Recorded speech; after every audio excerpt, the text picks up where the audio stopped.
Cinemas movies time. दोस्तों, आज हम एक्सप्लेन करने जा रहे हैं दुनिया की सबसे टॉप में आने वाली एक हॉरर मूवी जिसका नाम है वेरोनिका। इस मूवी का मेन कैरेक्टर एक लड़की होती है जिसका नाम होता है वेरोनिका और उसकी उम्र करीबन 15 साल होती है, जो कि ईयर 1991 में अपने फैमिली के साथ मैड्रिड नाम के शहर में रहते थे। इसकी फैमिली में इसके पापा नहीं होते क्योंकि इसके पापा की पहले ही डेथ हो चुकी थी। अब उनके घर को चलाने के लिए उसकी माँ एक क्लब में काम किया करती थी और इसी रीजन से वेरोनिका को अपने छोटे भाई बहनों का ख्याल रखना पड़ता था। 12 जून 1991 को वेरोनिका अपने छोटे भाई बहनों के साथ स्कूल जाने के लिए रेडी हो रही होती है और आज के दिन सूरज ग्रहण लगना था और इसी दिन को टीचरों को बच्चों को सोलर क्लिप का व्यू दिखाना था। सूरज ग्रहण लगने से पहले टीचर्स बच्चों को इसके बारे में बताते हैं आखिर सूरज ग्रहण होता क्या है और इसके बारे में इंफॉर्मेशन देते हुए कि पुराने जमाने में सूरज ग्रहण के टाइम लोग किसी को सेक्रीफाइस करते थे। और टीचर यह भी बताती है कि इस धरती पे बूढ़े आदमी की सोल को आसानी से बुलाया जा सकता है। और इन सब बातों के दौरान हमें दिखाया जाता है कि वेरोनिका को इसमें कोई भी इंटरेस्ट नहीं था, बट कि वो अपने फ्रेंड के साथ कुछ डेंजरस टॉयलेट कर रही होती है। अब सारे बच्चे अपने टीचरों के साथ छत पे सूरज ग्रहण को देखने के लिए जाते हैं, लेकिन वेरोनिका सूरज ग्रहण को देखने की बजाय स्कूल के बेसमेंट में अपने फ्रेंड रोजा और डियानो के साथ वहां पर चली जाती है, जहां पर वह किसी रिचुअल किस्म का परफॉर्मेंस करने वाली थी। वो एक रोजा गॉड के थ्रू किसी की सोल से कांटेक्ट करना चाहती थी। डियाना, जिसके फ्रेंड की कुछ दिनों पहले ही एक कार एक्सीडेंट में मौत हो चुकी थी, और डियानो उसकी सोल को बुलाना चाहती थी और वेरोनिका अपने फादर की सोल को बुलाना चाहती थी। वे सबसे पहले ओजा गॉड के सामने वेरोनिका के फादर की इमेज को रखते हैं और वे उनकी सोल से कांटेक्ट करने की कोशिश करते हैं और ये करने से उन्हें फौरन रिस्पांस भी मिल जाता है और सोल्स के रिप्लाई में वो कप अपने आप मूव करना शुरू कर देता है और वो कप इतना गर्म हो जाता है कि रोजो और डियानो अपनी उंगलियों को हटा लेती है और इस रिचुअल को वेरोनिका ही कंप्लीट कर रही होती है। अब जैसे ही सूरज ग्रहण लगता है वह कप वहीं पे टूट जाता है और कप के टूटने से वेरोनिका की उंगली में चोट लग जाती है और उसके कारण उसकी उंगली में से खून निकलना शुरू हो जाते हैं। अब वेरोनिका उस खून को वेजा गोट पे गिरा देती है और इसके बाद वह ओजा गोट दो हिस्सों में टूटकर तकसीर हो जाता है और इसके बाद बेसमेंट में कुछ अजीब हरकतें होना शुरू हो जाती हैं, जिस पर डियाना जोर जोर से चिल्लाना शुरू कर देती है। अब वेरोनिका जमीन पर लेटकर अजीबो गरीब बातें मुंह से निकाल रही होती है और फिर अचानक वेरोनिका एक शैतानी आवाज में चिल्लाकर वहीं पे बेहोश हो जाती है। और इसके अगले ही सीन में हमें दिखाया जाता है कि वेरोनिका अपने स्कूल के हॉस्पिटल के एक वार्ड में होती है जिसका चेकअप एक डॉक्टर कर रही होती है। अब डॉक्टर सोचती है कि वेरोनिका अपने शरीर में आयरन की कमी के कारण बेहोश हो गई और उसे अपनी डाइट पर ध्यान देना चाहिए। अब वेरोनिका अपने भाई और बहन के साथ जब वापस घर में जा रही होती है तो वो नोटिस करती है कि वहाँ की एक सिस्टर जो कि उसे घूर रही होती है, लेकिन यहाँ पर अजीब बात ये होती है कि वह सिस्टर ब्लाइंड होती है तो वो वेरोनिका को कैसे घूर सकती है। अब वेरोनिका जैसे ही अपने घर पहुँचती है उसके साथ कुछ अबनॉर्मल्स एक्टिविटीज होना शुरू हो जाती हैं। वह डिनर करते हुए एकदम फ्रीज हो जाती है और यही नहीं बल्कि उसके शरीर पर पंजे को निशान भी उभरना शुरू हो जाते हैं। और यही नहीं, जब वह अपने छोटे भाई को निला रही होती है तब उसे उसी के रूम से कुछ अजीब आवाज आना शुरू हो जाती है और तब वेरोनिका उन आवाजों को फॉलो करती है और एक कमरे के अंदर जाती है तो उस कमरे का दरवाजा अपने आप बंद हो जाता है। अब रूम में बंद होते ही उसे अपने छोटे भाई एंटोनिटो की आवाज आना शुरू हो जाती है।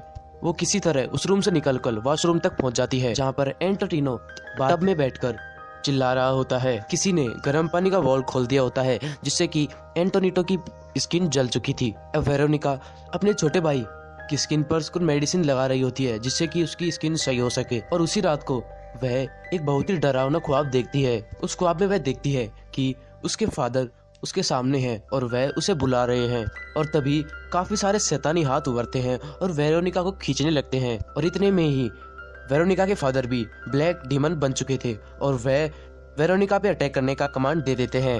अब इसके बाद वेरोनिका की नींद खुल जाती है और वह देखती है कि सब कुछ नॉर्मल है। अब अगले दिन जब वेरोनिका स्कूल जाती है तो उसकी फ्रेंड रोजा उसे काफी इग्नोर कर रही होती है और इन सब से तंग आकर वेरोनिका वापस स्कूल के बेसमेंट पे पहुंच जाती है। अब वेरोनिका जब बेसमेंट पे जाती है तो वहाँ पे उसे सिस्टर डेथ मिलती है। अब सिस्टर डेथ वेरोनिका को बताती है कि तुमने उन सोल से कांटेक्ट करके बहुत बड़ी गलती कर दी है और उसके ऐसा करने से उसकी फादर की सोल तो इस दुनिया में नहीं आई, लेकिन किसी शैतान की सोल इस दुनिया में आ गई है और वो शैतान वेरोनिका के साथ हर वक्त होता है और इस वक्त भी वह शैतान वेरोनिका के आसपास ही है। अब सिस्टर डेथ उसे यह भी बताती है कि जब उसकी आंखें ठीक थी तब ये सब उसे भी दिखाई देता था और इसी कारण से सिस्टर डेथ ने अपनी आंखों को हार्म पहुंचा लिया और बाद में उन्हें यह रियलाइज हुआ कि इन चीज़ों को देखने के लिए इंसानी आंखों की ज़रूरत नहीं होती है। अब जाने से पहले सिस्टर डेथ वेरोनिका को कहती है कि तुम्हें ही अपने बहन और भाई और अपनी फैमिली का ध्यान रखना होगा। अब ये सब कुछ होने के बाद वेरोनिका अपने सारे घर में प्रोटेक्शन सिंबल्स बना देती है और इन सभी का मकसद ये था कि वो उस शैतान की सोल को दूर रख सके। लेकिन ऐसा कुछ भी नहीं होता। वह सोल जो कि एक शैतान होता है वो इन सभी सिंबल्स को आसानी से जला देता है और इसी के साथ हम देखते हैं कि वो डीमन सोल वेरोनिका की छोटी बहन को गला दबाकर मार रहा है। अब वेरोनिका जल्दी से जाकर अपनी बहन को बचाने की कोशिश करती है, जिससे लूसी काफी डर जाती है। अब उसकी बहन लूसी कहती है कि कोई और नहीं बल्कि वेरोनिका ही मेरा गला दबा रही है, जिस पर उसे वेरोनिका समझाते हुए कहती है कि हमारे घर में कोई शैतान आ चुका है। अब उसी रात वेरोनिका को एक ख्वाब आता है जिसमें उसकी छोटी बहन लूसिया उसे चबा चबा कर खा रही थी और उसका भाई एंटोनिनो भी उसकी गर्दन दबा रहा होता है और उसी के साथ उसकी मदर भी उसे डांट रही होती है। अब इतने भयानक सपने को देखने के बाद वेरोनिका की नींद वहीं पे खुल जाती है और अब वो जब बिस्तर से उठती है तो वहाँ पर खून के निशान होते हैं और मैट्रिक्स के नीचे बहुत ही बड़ा एक काला धब्बा था और ऐसे लग रहा था कि जैसे वह मैट्रिक्स जल चुका था। अब वह जाकर अपने घर के सारे मैट्रिक्स चेक करती है तो वह पाती है कि सभी मैट्रिक्स में ऐसा ही दाग बना हुआ है और उस निशान को देखकर उसे ऐसा लग रहा था जैसे किसी ने उसे जलाने की कोशिश की हो। यहाँ पर सबसे ज्यादा हैरानी की बात यह है कि वह काला धब्बा ही उस शैतान की ओर इशारा कर रहा था। अब एंटोनिनो अपनी वेरोनिका बहन से कहता है कि रात में पापा मेरे सपने में आए थे और वो कह रहे थे कि मैं वेरोनिका को अपने साथ लेके जाऊंगा। और ये सब कुछ सुनकर वेरोनिका काफी डर जाती है। तब वह अपने छोटे भाई से कहती है कि तुम्हें किसी की भी बात मानने की जरूरत नहीं है और अब वेरोनिका उससे कहती है कि तुम्हें जब भी मदद चाहिए तुम आके और कान को बंद करके मुझे पुकारना, मैं तुम्हें मदद करने के लिए जरूर आऊंगी। अब उसके फौरन बाद ही वेरोनिका सिस्टर डेथ से मिलती है और उससे इन डिमोन से बचने की उपाय या उससे बचने के लिए कोई हेल्प मांगती है। अब सिस्टर डेथ वेरोनिका से कहती है कि उस दिन तुमने वो रिचुअल अधूरा ही छोड़ दिया था, अब तुम्हें उस रिचुअल को पूरा करना होगा जिससे कि यह डिमोन वापस जा सके। अब वेरोनिका फिर से अपनी फ्रेंड रोजा के घर जाती है और उसे कहती है कि हमें वो रिचुअल वापस पूरा करना होगा जिससे कि वह डिमोन यहाँ से जा सके। लेकिन वेरोनिका की फ्रेंड वहाँ पर वेरोनिका की कोई भी मदद नहीं करती और उससे साफ साफ इनकार कर देती है और इसी रीजन के कारण वेरोनिका अकेली पड़ जाती है। अब वह डिसाइड करती है कि वह अपने भाई और बहन के साथ ही रिचुअल परफॉर्म करेगी और अब उसी रात वह अपनी बहनों के साथ इस रिचुअल को स्टार्ट कर देती है और इसी के साथ वेरोनिका अपनी वॉल्स पर प्रोटेक्टिव सिंबल्स बनाने के लिए एंटोनिनो को कहती है, लेकिन एंटोनिनो गलती से वहाँ पे गलत सिंबल्स बना देता है। अब वेरोनिका उस शैतान को इस दुनिया से दूर जाने के लिए कहती है, जिस बात पर वह सोल वेरोनिका से साफ साफ मना कर देती है और वह अलग अलग बुक्स में अलग अलग तरीके ढूंढती है जिससे कि वह उस डीमन सोल को वहां से भगा सके। अब वह शैतान अपनी फुल पावर के साथ वेरोनिका पे अटैक कर देता है, लेकिन वेरोनिका जल्दी से भागकर पुलिस स्टेशन पर कांटेक्ट करती है। लेकिन तभी वह शैतान उसके छोटे भाई को पकड़ लेता है और इन सब से बचने के लिए उसकी दोनों छोटी बहन घर से बाहर चली जाती है। लेकिन वेरोनिका उसके छोटे भाई एंटोनिनो को बचाने के लिए घर के अंदर वापस चली जाती है। फिर उसे पता चलता है कि एंटोनिनो को शैतान ने उसी के कमरे में बंद कर दिया है। अब वेरोनिका अपने छोटे भाई से बात करने की कोशिश करती है। अब एंटोनिनो वही करता है जो कि उसकी बड़ी बहन वेरोनिका ने उससे कहा था। वह अपनी दोनों आंखें और कानों को बंद कर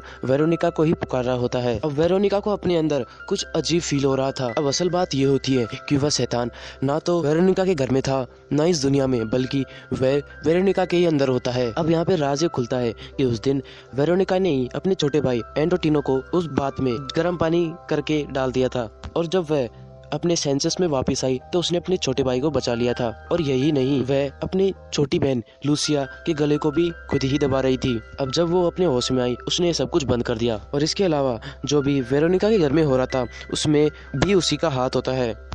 अब जब वेरोनिका को रियलाइज होता है कि सब कुछ उसी ने किया है, वह एक कांच को उठाती है और अपने गले को काटने लगती है, लेकिन तभी वह डीमन सोल उसे रोक लेती है। होने के दौरान पुलिस वहाँ पर आ जाती है, जैसा कि वेरोनिका ने पहले ही पुलिस को कांटेक्ट कर लिया था। अब जो भी कुछ वहाँ हो रहा था उसे पुलिस देख लेती है और उसे देखने के बाद पुलिस शॉक्ड हो जाती है क्योंकि वेरोनिका की आधी बॉडी हवा में ही फ्लाई कर रही थी और फिर वो बेहोश होकर जमीन पे गिर जाती है। अब पुलिस वेरोनिका की दोनों बहनों और उसके भाई को बाहर लेके जाते हैं और वेरोनिका को हॉस्पिटल में भेज देते हैं। अब पुलिस ऑफिसर वहाँ के आसपास की चीजों को देखता है, उसे एक वेरोनिका की तस्वीर दिखती है जो कि अचानक से जल जाती है। तभी उन्हें इस बात की न्यूज मिल जाती है कि अब वेरोनिका इस दुनिया में नहीं रही। अब इस केस को लेकर वह डिटेक्टिव एक फाइल तैयार करता है जिसमें वो बिल्कुल क्लियरली बोलता है कि ये जो भी कुछ हुआ वो सब कुछ एक डीमन की वजह से हुआ है, जो कि आधे रिचुअल परफॉर्मेंस की वजह से इस दुनिया में आया था। और हैरत की बात यह है कि यह ही एक पहला केस है जिसमें डीमन का जिक्र किया गया था। दोस्तों, हम उम्मीद करते हैं कि दुनिया की सबसे हैरर मूवी आपको अच्छी लगी होगी।